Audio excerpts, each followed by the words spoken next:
So I recently got out of a screening for The Smashing Machine from Benny Safdie, which was one of my most anticipated movies of the year.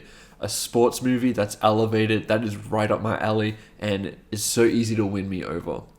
And I had a really good time with this. And it was a bit strange seeing a lot of the lukewarm reactions that this film got, and I kind of want to discuss a little bit why this movie is perhaps misunderstood and why I love it so much. So, let's get into it. Do you hate each other when you fight? Absolutely not. So, for starters, I think The Smashing Machine was very different of a movie compared to anything I was expecting. You see a film with this title, directed by Benny Safdie, one of the pairing of the Safdie brothers, who have made some of the most incredibly stressful movies that I've ever seen. They have always had this ability to draw out amazing performances from actors that you wouldn't quite expect it from. They began the whole Robert Pattinson era of films with Good Time, when he was just really the Twilight guy and no one fully respected him like they do now. That film kicked off the run that he is in now. Similar fashion for Adam Sandler with Uncut Gems, delivering career best work and I think one of the best performances ever in one of the most chaotic films of all time. And then you see this title, The Smashing Machine. You see this picture of Dwayne "The Rock" Johnson, someone who is not really respected amongst people that take film very seriously, but has managed to draw huge audiences. And it does feel somewhat similar to what Adam Sandler was able to accomplish with Uncut Gems. I was expecting a very intense film that was just going to spiral into chaos with one bad choice after another, similar to Uncut Gems, but in the sporting genre. That's not quite what we got here, but it still does manage to give us a career best performance from Dwayne Johnson. And it's not even close. I mean, he doesn't normally go for these kind of performances, so it's hard to find anything to compare this with, because he's usually just being The Rock and being charismatic, and that's all well and great. But this is a real actor's role. And yes, some of how this role came to fruition for him was probably him trying to orchestrate something because he wants to earn that respect, and it does feel a little bit forced. But within the movie, you don't feel that at all, and his performance is completely engrossing and one of the greatest performances of the year. I think he was outstanding in this movie and maybe the shining star of the film as a whole. But regardless, The Smashing Machine is less of a sports movie, even though it does have a lot of that MMA embedded within the film. But really at the center of this, it focuses on the relationships of Mark Kerr, which mixes with a tale of drug abuse and becoming someone completely different after recovery. And a key criticism that I've seen for this movie is that it doesn't dive deep enough into Mark Kerr and doesn't really give the audience enough to go off and become really compelling. And I fundamentally disagree with that point, and I'm going to go into why that is and why certain elements of this movie that tie into that criticism actually make this incredible in my eyes. I think the complexities between the relationship of Mark Kerr and his partner, played by Emily Blunt, displayed obviously the most showiest acting, some of the biggest scenes in terms of screaming and intensity, but there's a wonderful nuance within this relationship. You see both sides to these people. Not one person is painted as a good person or a bad person in this situation, which is how a lot of real relationships play out. There is that nuance there. Sometimes emotions just get in the way, and some people that are focused on something forget about some of the people that are important to them. Dwayne Johnson looks unrecognizable as Mark Kerr. He's done up in some of the best makeup I have seen all year. You can barely notice it, but you need more than that to completely convince someone of being this character, and he really pulls off an incredible performance here as this gentle giant who is ruthless in the ring, but outside of that, he is very courteous and nice and patient with a lot of people. And there are many scenes in this film you really expect him to just lose the plot and get angry, and he doesn't quite do that. However, he does display that mostly with his partner and the frustrations that occur there, which I think is very interesting as you see all of this emotion and feeling bottle up and it just blows up in certain moments between The Rock and Emily Blunt.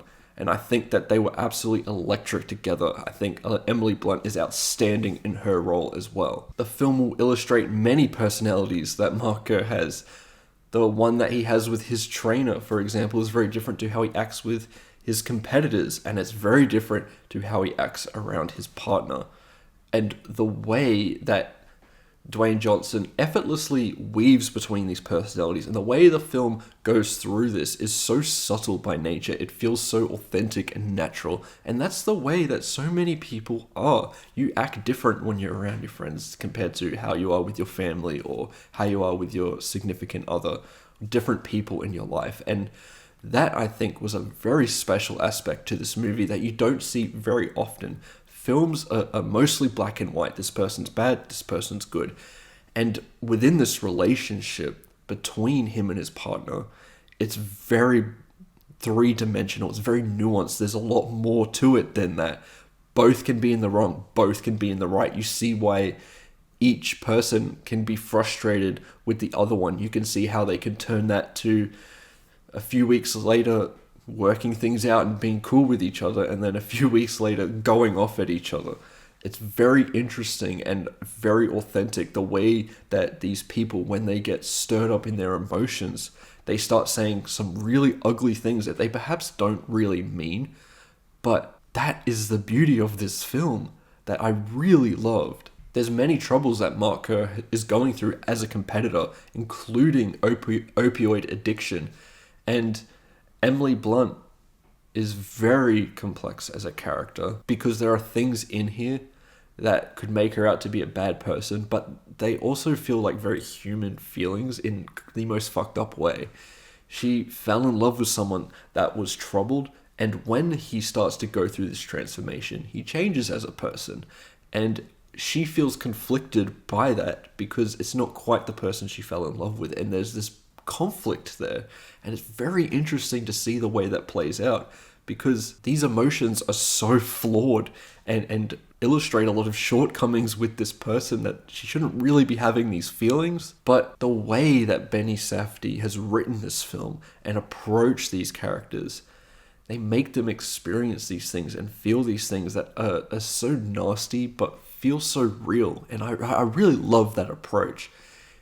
She weaves in and out of this story, which feels very intentional, as well as Mark Kerr at times wants to just keep his distance from her, especially when he's trying to get into kill mode for a fight. Now, that's a lot of the relationship drama that I've tried to just go through. Let's talk about this as a sports movie, because this definitely is one, and there are quite a few scenes regarding MMA that this approaches. Its feel is just so of its time. I remember seeing so many rental DVDs and VHS tapes of these old UFC fights before it was big, and you just see the cover, and it just felt so strange and weird as someone who was kind of more raised in a boxing world than an MMA one. I have become more of a UFC fan over time, but watching those old fights, it just feels so bizarre and different, and this film really captures that vibe extremely well. You can tell that this is a well-researched film, and that everyone involved has really done their best to capture that time incredibly well. A lot of the sports drama side of it is centered around this tournament for quite a large sum of money that is perhaps leading to Dwayne Johnson's Mark Kerr going up against his best friend Mark Coleman, who they have always held this close bond of. And there's something very real also in the way that this approaches fighting. You know, they fight in the ring, there is all that aggression in the ring, but afterwards, you don't act like that. It becomes very friendly, it becomes very sportsmanlike, which is very much what MMA and martial arts have always been rooted in, is that respect between competitors. You fight in the ring, but afterwards it's completely respectful, and you kind of develop a close bond to those people. And once again, that was just something very real that Benny Safdie captured in this movie that I really enjoyed seeing. This has many tropes in the genre, like a beautiful training montage that utilizes Frank Sinatra's My Way. I think it's one of my favorite training montages ever. Once again, it feels so authentic, and As someone that has trained in boxing, not particularly MMA, but if you've trained in any fighting, you just really connect to these montages because it captures and manages to convey how exhausting and physically taxing that kind of training is. Anyone that has participated in any kind of martial arts training knows it is perhaps some of the most exhausting shit that you could ever do. You push your body to the absolute limits, and there are moments where he's just on the ground, just laying there covered in sweat because that just happens. That has happened to me before. No matter how fit you are, it just completely kills you because it is that physically taxing. There are moments in this montage of imperfect striking and lack of technique, and I think that once again feels very intentional because that's what happens when you're so deep into training that you can barely lift up your arms because you're that exhausted. That happens all the time, and there were moments of that in this film, and it's not really conveyed in a lot of other fighting movies. It's just perfect technique, and it looks cinematic when they're doing it and everything, and they may be laying on the ground for a second or hunched over to look exhausted. But this captures like that real, not very pretty aspect of training where you're just dead. There was a very interesting choice in many of the fight scenes where you're not quite put into the POV of Mark Kerr. Instead, you're from the POV of where a trainer would stand. You're always outside of the ring looking in, right by the ropes. And I thought that was a strange choice and one that I haven't fully come to grips with, and maybe something I would critique here because the film to me does feel very intimate and lets us into some ugly parts of Mark Kerr's life and his personality, combined with his gentle giant nature, that when you're kind of put out of the ring, it feels a little bit jarring and a little bit noticeable to me. So I'm not quite sure if that fully worked for me, but it is an interesting choice, and I do think for the most part, stylistically, they do look good. For the most part, technically the film is stunning. Some of the best cinematography of the year in my eyes. I was quite blown away and wasn't quite expecting it to look this good. For the most part, the film was shot on 16mm, and I love that. It looks so glorious on the big screen. Incredible. The score also from Nala Sinafro, I believe her name is, showcases her up-and-comer status as a composer. The composition for this movie I really liked. It felt very modern, a little bit electronic, and it worked with the tone of this movie very well.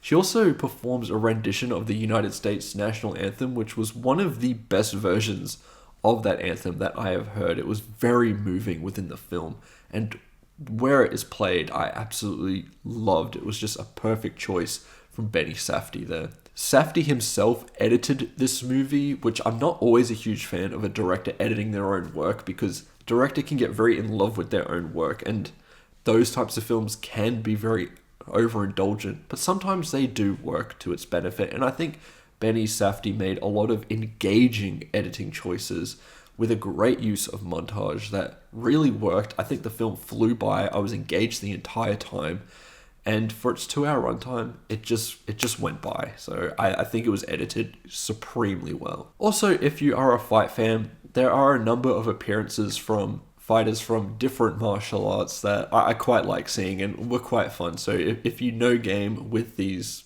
types of sports, you're probably going to get a little bit of fan service there, which was also quite nice to see. The biggest flaw I would say that I have with this movie is a certain choice right at the very end, which I won't spoil.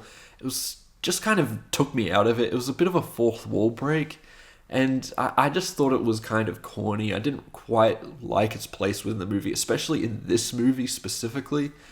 I just didn't feel like it needed to happen.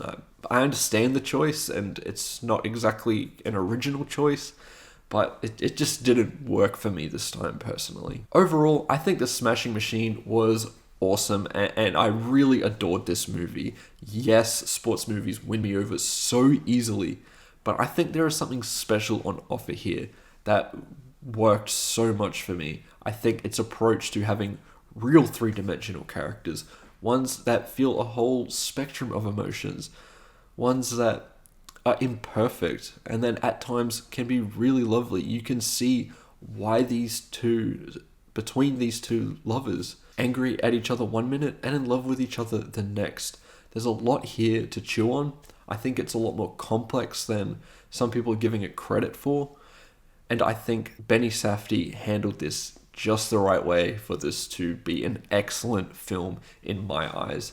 I think Dwayne Johnson deserves a lot of Oscar buzz for this role. I don't know if he will get nominated because there are some really strong contenders this year, but I think he's in the mix. And honestly, Benny Safdie's direction just leads to such an intimate drama that had me locked in the entire time, really caring about these characters, and just felt like a great time in the theater. And as a score, I'm going to give The Smashing Machine a 4.5 out of 5 because I think this movie is excellent and deserves to be seen on the big screen. And those are my thoughts towards The Smashing Machine. If you've seen the movie, let me know what you think about it in the comments below. I'd love to hear your thoughts. Remember to like and subscribe, and I'll see you in the next one. Goodbye.